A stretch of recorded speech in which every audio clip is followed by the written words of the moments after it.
అయ్యగారు నమస్కారం అయ్యగారు. అయ్యగారు అయ్యగారు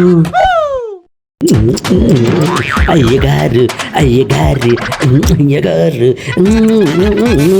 ఏగ ఏగ ఏగ ఏగ ఏగ ఏగ ఏంట్రా? అమ్మా అయ్యగారు అలా ఉన్నారేంటి బాధగా? సబ్స్క్రైబర్స్ పెరగట్లేదురా, ఏం చేయాలో అర్థం కావట్లేదు. మరీను వీడు ఓవర్ యాక్షన్, జనాలకి పనులేమి లేవు, వీడి వీడియోలు చూసుకుంటా కూర్చుంటారు. మరి ఏంట్రా నీలో నువ్వే కొనుక్కుంటున్నావు?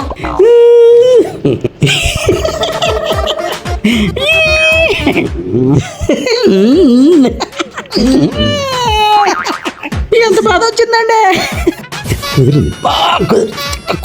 ఏ అబ్బా, నీ యాక్టింగ్ నాకు అర్థమైంది, నా దగ్గర నటించి మాకు. అయ్యగారు అప్పుడు లేత మీసాలు, ఇప్పుడు బాగా ముదిరిపోయినాయి. ఒరేయ్, నా బాధ ఏంటి, నువ్వు మాట్లాడేది ఏంటి? ఏయ్ అయ్యగారు నా పంచ, వీడికి పంచ ఒకటి. నీకు అసలు నా బాధ అర్థం కాదు. మీకైనా నా బాధ అర్థమైతే ప్లీజ్ సబ్స్క్రైబ్ చేసుకోండి. ఛీ, అయ్యగారు బాధలో ఉన్నారు, అదేదో సబ్స్క్రైబ్ అంట కదా, చేసేయండి ప్లీజు.